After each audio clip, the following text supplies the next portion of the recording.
what are some of the things that you, as an Israeli-born American Jew, what are some of the things that you would like to say to people who either have a bad impression of Israel or just are confused and maybe they don't know what to think because they hear this from one side and that from the other side? What's some of the message that you'd like to communicate about the land of your birth?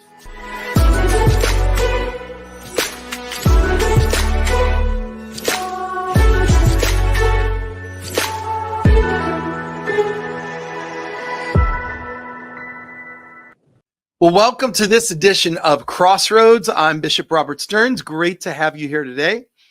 And I'm really very excited about this program today. Happy that you found your way here. It's incredible to me, the blessing of so many relationships that God has given me around the world with fascinating people, people who are really making a difference, people who are living life on purpose with intention, and being a light in a dark world. And today is certainly no different. I've waited for a long time for today's broadcast, and I'm really glad you've tuned in. You're going to appreciate today's broadcast, especially if you're interested in the intersection. Many of you who follow me are clearly interested in Israel. You may be interested in business. We're going to specifically talk about the real estate business today. And also the great cities of America. New York City is a city where I spend a lot of time. But we're going to talk about Los Angeles today, the great cities in America, the challenges that our cities face and the opportunities that our cities have, especially as we are looking at a very changing world. We've got the situation currently with immigration coming into America. There's a lot of debate and a lot of challenges over that conversation. So it's going to be an amazing time today. I am privileged to bring to you, I call him a friend, but he's like a brother to me. Izek Shomof is the founder and CEO of the Shomof Group. And he is based in Los Angeles, but he's originally from Israel, born in Israel, raised in Israel until I think he was 13. He'll clarify that for us. And moved to America really with literally nothing, started from absolutely nothing to become one of the absolute most successful real estate entrepreneurs in the nation, based in Los Angeles, but he has an imprint all across the nation. But to me,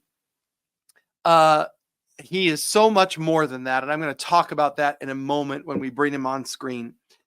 So we'll get into his story today, but you're not going to want to miss this fascinating conversation with my brother, Izek Shomof. So let's go live right now to Los Angeles. And there he is. Hey, brother. Izek, how are you, sir? I'm doing good, doing good. How you doing, my good friend, my dear brother? I should call you a brother too, as well. Well, we've been wanting to have this conversation for a long time, and I'm so glad that in your busy schedule, you took time today to be with us. And we've known each other for years and years, and we've had a lot of events that we've done together, things that we've partnered together on. But I'm most excited today because your brand new book is available, and that new book, and I believe was it Simon & Schuster that published the book, but Dreams Don't Die, the name of your new book. Tell us about the book. What inspired you to write it in your journey? How excited are you that it's finally out there in the public? Well, yes. First of all, I just launched a book a few months ago. Simon & Schuster are publishing it. And what's the reason I wrote that book? Well, few reasons. As you know, about 10, 12 years ago, I made a movie about my life. Yeah. It was For the Love of Money, in a good way. Yeah, and we've got pictures of that, and the movie is called For the Love of Money. It stars some amazing, well-known actors, including James Caan.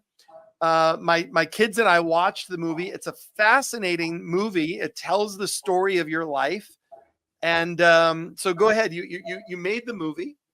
So I made the movie about 12 years ago. It did not bad at all. The reason I made the movie, it's basically trying to pass a message to up and coming new generation. How I succeeded, how I had the opportunity with the blessing of God by doing good things. And almost, I mean, I had family members that tried to lure me into the wrong side of making money, which was not legal, and this is something I was very much against. So that's what the movie about.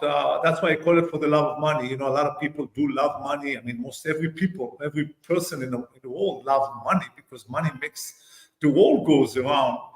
And the message that I'm trying to pass out there is, yes, it's nothing wrong with loving money, but make sure you're making the money that you love, making it in the right way, in a legitimate way, and we call it in a kosher way, versus in trying to get into a shortcuts. Shortcuts will not get you far. Shortcuts will probably hurting other people and maybe satisfying you for a short period of time. At the end of the day, it will not work. And that's what I've done 12 years ago. Like I said, the movie have done not bad at all. A couple of years ago, I decided to write a book. So very similar. I'm speaking about my success, how I succeeded, and trying to pass a message to the up-and-coming new generation out there that there is an opportunities, and if I succeeded, you can do too. By again, everything you do, try to do it in the most legitimate way, care for others, and you can make it. You can succeed just like I have. Well, and I want to talk about the definition of the word succeed for a moment. You talk about success, your success and succeeding. And, you know, too often in today's world, people view the definition of success only in financial terms. But I've had the privilege of knowing your family. I know your children. I know your grandchildren. I've had Shabbat dinner with you many times. And the truest success, I mean, you've had fantastic success in business, financial success in business. But you get around your family and talk about a family that cares for one another, that works together. Your mother-in-law, who passed away not long ago, you moved her into your home so that you could care for her in her later years. And I saw the way you and Aline cared for your mother-in-law, for Aline's mother. I saw the way that your children and grandchildren all seek to follow in your footsteps. And you have demonstrated success not only in the realm of business, but most importantly, in the realm of family and in the realm of enduring friendships. You recently had a party celebrating your 50th anniversary of being in America. You know, you were an immigrant. You came over with nothing, and you have had this success story. And the friendships, I mean, hundreds of friends, deep friends that you've cultivated over the years. So success for you is not only business success, it's success in life. Absolutely, you said it well. I agree. That's what I say. You know, I know a lot of people that have a lot of money, just like I do. And unfortunately, good amount of people that I know and many that I hear, yes, money they do have, but they do not have happiness. They do not have satisfaction. And a success means that you are not only money, but you can be someone with no money. But if you're satisfied with yourself and you're happy, you're the most successful human being. Money only helps. Not necessarily can make a human being happy. Like I said, many people that I know very successful but not happy. So success means happiness to 100% and care for other people. That's how you can be satisfied. Don't only think about yourself, think about the other. That is success. And I've seen you do that even with my sons. I mean, my kids love you. They have become huge fans. They talk about you all the time. And I remember one time in particular, we were in your home, and we had the privilege of staying there as your guests many times. And you and your son were having a conversation. There was an upcoming family event. I think it was Passover or something like this. And you and your son, Jimmy, were having a conversation because Jimmy wanted to go to a different event, but it was a family gathering. And you were having this very intense conversation back and forth about the power of family, the need to honor family. And okay, this other event is important, but can you find a way? Maybe you go a little later to that, or you somehow find a way to do both. And it was such a powerful example to my children because Jimmy was a grown adult, right? I mean, how old is Jimmy now? He's in his 30s, right? He's 30 years old. 30 years old. He's a grown man. He could do whatever he wanted to do. Absolutely. He didn't have to ask his father's permission. He didn't have to make you happy, but somehow you raised him in a way that you could have that deep conversation with him, and he treated you with such respect. And I think at the end of the day, you won. you won that argument. I only give them advices. That's what I tell them. That is an advice. I recommend. Speaking about Passover, every Passover that I make, every Shabbat dinners or lunches that we make, it's not only about family, which family is important. It's about friends. In fact, we are inviting a lot of friends, and celebrating it together. Life is about other people too. So tell me a little bit, and we're going to get into the story of Israel. Where did these values come from in your life? You talk about these values. You talk about, living for others, caring for others, demonstrating that, having a generous spirit. Where did those values come from in your life and your journey? What memories do you have? We're talking about the book Dreams Don't Die. Who put those dreams, those values into your heart along the way? From a young age, when I immigrated to America, I truly wanted to succeed again. What success? Like I mentioned before, it's not about financial, but being happy, marrying the right woman, having a lot of kids, which I love kids. I have 5 kids and I got 14 grandkids, believe it or not. Look, what God blessed me with whatever I wished for. So, and the question here, and I asked myself, why me? How God blessed me with everything I wished for. The answer I always come across, it's because I truly, from the bottom of my heart, care about other people. I love people. Anytime I have an opportunity to help, I do that. I cannot say no to it. Where did it come from? Isaac, where did it come? That's what I want. Where did that come from? My parents, my mother especially, she was always that kind of a woman. She always said, my mother was not a wealthy woman. My father was not a wealthy guy. But my mother always said, put aside money. If someone is asking you for help, put that money aside to help people with that money. Some people are in need of funds or ideas or any kind of help. Be there for others. That is something that came from my mother. That's beautiful. That is beautiful. And let's talk about a little bit of that, your childhood. You grew up. Did you grow up in Tel Aviv or Jaffa? No, Tel Aviv. Well, Jaffa and Tel Aviv is right adjacent to one another. It's right close. Yeah. You grew up in Tel Aviv, and you're a strong, proud Jew. And we're in a moment of difficulty for Israel. And, your parents were a part of that pioneer generation. I mean, they would have been there. Were your parents Sabras, or did they emigrate to Israel? No, my mother and father immigrated to Israel when they were only 8 years old, back in Wow. 1933.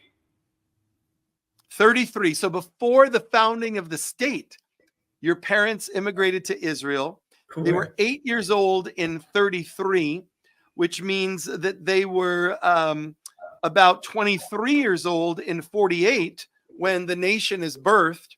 So they're there in the midst of the fighting. They're there in the midst of the intense. They are the pioneer generation that sees David Ben-Gurion. They experience all of this. What are some of the things that you, as an Israeli-born American Jew, what are some of the things that you would like to say to people who either have a bad impression of Israel or just are confused and maybe they don't know what to think because they hear this from one side and that from the other side? What's some of the message that you'd like to communicate about the land of your birth? Well, again, I was a kid when I left, so much I didn't know, but what I felt is I experienced 1967 war. I was 7, 8 years old in 1967, and I experienced that. I remember it very well.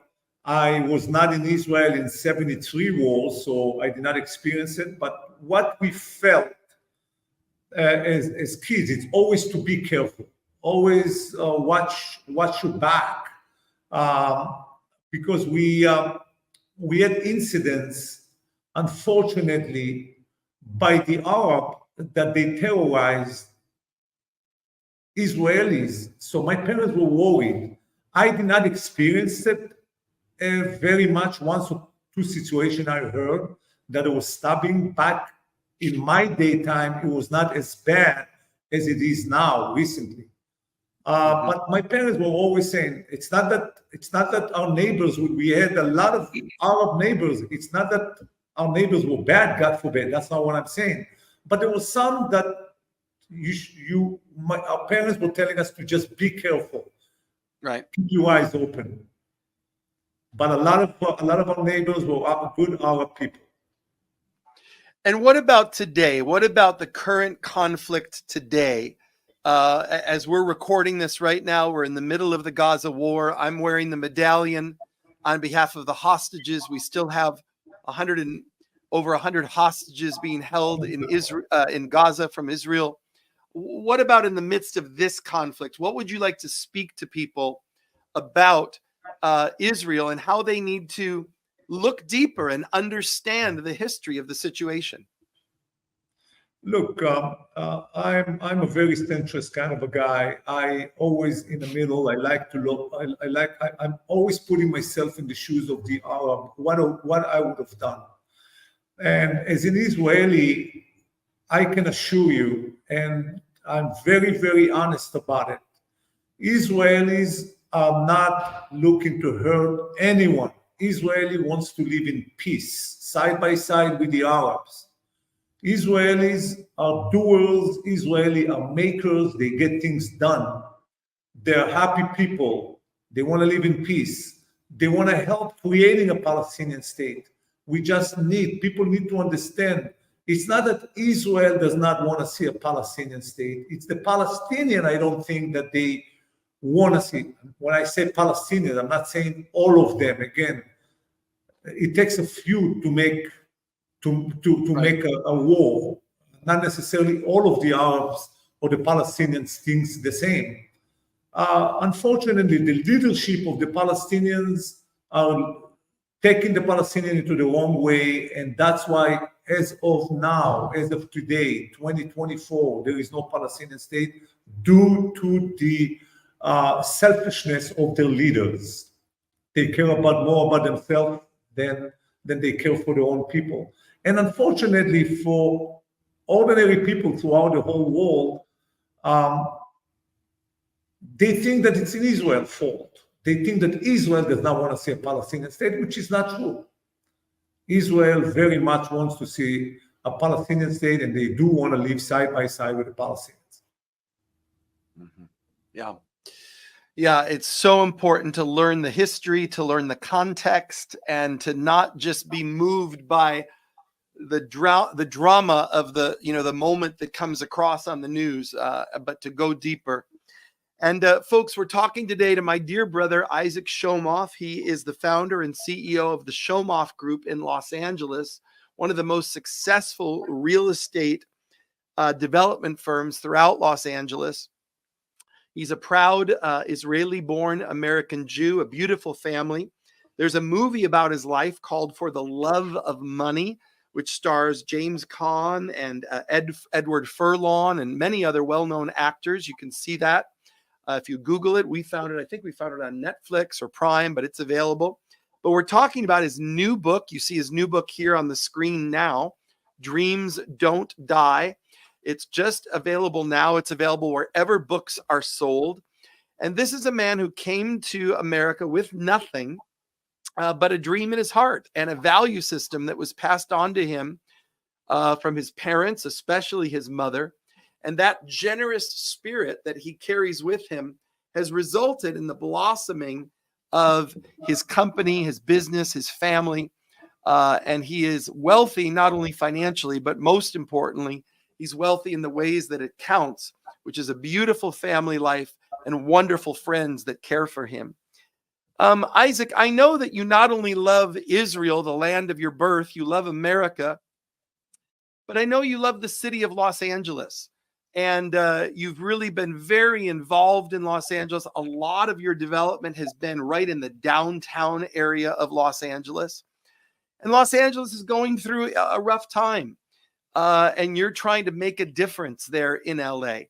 What are your comments on what's happening in not only Los Angeles, but our major cities across America? But you can speak as an Angelino from your perspective.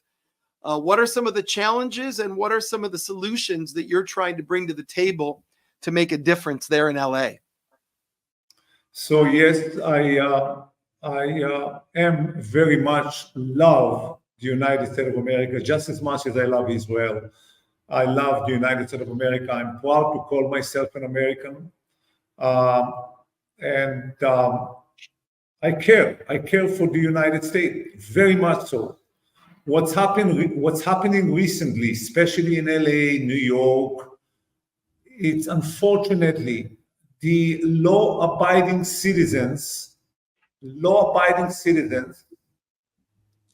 are becoming the criminal, and the criminals are becoming the victims.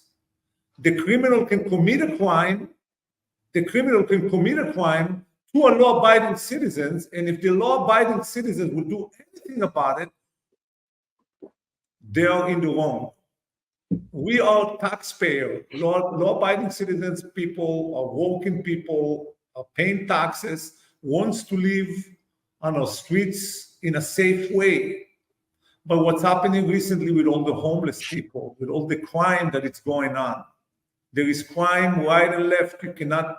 We have surveillance cameras throughout our properties. You've seen a guy walking and all of a sudden decided to just kick or throw a stone on the window and just break it. And he walks away. And even, and I tell you a situation that a good friend of my son was driving on Westwood in a good area of LA. And a homeless guy took a brick and threw it on his windshield. He went outside of the car, he grabbed the guy and called the police, and the police showed up and he said, he just threw a brick on my car. The officer says, do me a favor, let him go. I'll write your report, take it to your insurance. And he says, no, arrest him. And he would not arrest. Wow. The will not arrest him. He says, look, it's a waste of time. I'll take him to my station, and my captain or my chief of the police over there will tell me to just let him out. They just do not prosecute the criminals. Yeah. It's happening on a daily basis, and it needs to change. It must change because people cannot live that way. And I'm speaking out of frustration and out of care because LA is a beautiful city with beautiful weather, beautiful restaurants, beautiful places to go. But unfortunately, we cannot enjoy it, even though if you're sitting on a sidewalk restaurant in Beverly Hills, on a sidewalk cafe, You're sitting down, a homeless guy will interfere with your meal, will come to you and talk to you and ask for money. And not much anyone can do about it. They have the freedom to do what they want to do. Yes, it's beautiful to have freedom, but do not harass other people that are trying to live in peace. That is the unfortunate of what's happening recently in LA. And I know it's in New York. Yeah. And I really believe that the solutions, you talk about being a centrist, you know, my good friend Mark Gerson says the same thing. He says that what we need in America is not the rising of the left or the rising of the right. We need the rising of the principled center, those who have good values, who have good principles, and can live in a strong way. And I think these are people like you and Mark are the ones who have to really make those changes and lead the way, because if politicians could do it, we would have had better results by now. And so thank you for all that you do, Izek, and being such a great example in all of these ways. Well, we've had an amazing time today talking with my brother Izek Shomof about his new book, Dreams Don't Die. I want you to get a copy of this book. The link is right there. It's available wherever books are sold. We're talking about his value system, his history. We're talking about the true definition of success and how we hold on to those things in our heart that make such a difference for each of us. And Izek, any last thoughts that you want to share today? Last principles, things from the book or things that we didn't touch on? Anything else that you'd like folks to know from your heart to theirs? The floor is yours, my brother. I just want to say to our fellow Americans that I am, as an Israeli and American, but I'm talking on behalf of Israelis, thank you. Thank the United States of America of supporting and loving Israel. And sometimes I say, I don't know if Israel could have done it without you. Let's keep it up. When I'm talking to you, I'm talking about the United States of America, even though I'm part of it. Thank you, thank you, thank you. They're doing a great job, and Israel needs every help that they can get. And again, going back to what I'm asking from our leadership in the United States of America, let's make things better here at home. We have a beautiful country. We just need to find solution for homeless people and criminals, and allow the law-abiding citizen people, the taxpayer people living in that beautiful United States of America in peace and comfortable. And the way things are going now, it's not so comfortable. It needs to be corrected. Very good. Well, Izek, we appreciate you so much. We're glad to be with you today. And the name of the book is Dreams Don't Die. It's the principles, the life story of Izek Shomof. And you can see the movie as well, For the Love of Money. A great movie. My kids and I enjoyed it so much. But get a copy of this new book. And do me a favor, wherever you're watching right now, YouTube, Facebook, wherever you're watching, hit the share button and hit the like button, and that will help us get the word out about all of the great work that Izek is doing and the message of this new book. Izek, thank you so much for being with us today. Thank you again, and I encourage people to read the book because it's very inspirational. It's very inspirational. People can learn a lot from it, see how I made it, and it gives ideas of how they can make it too. God bless you, my friend, my brother. You are a great human being, and God bless America. Thank you very much.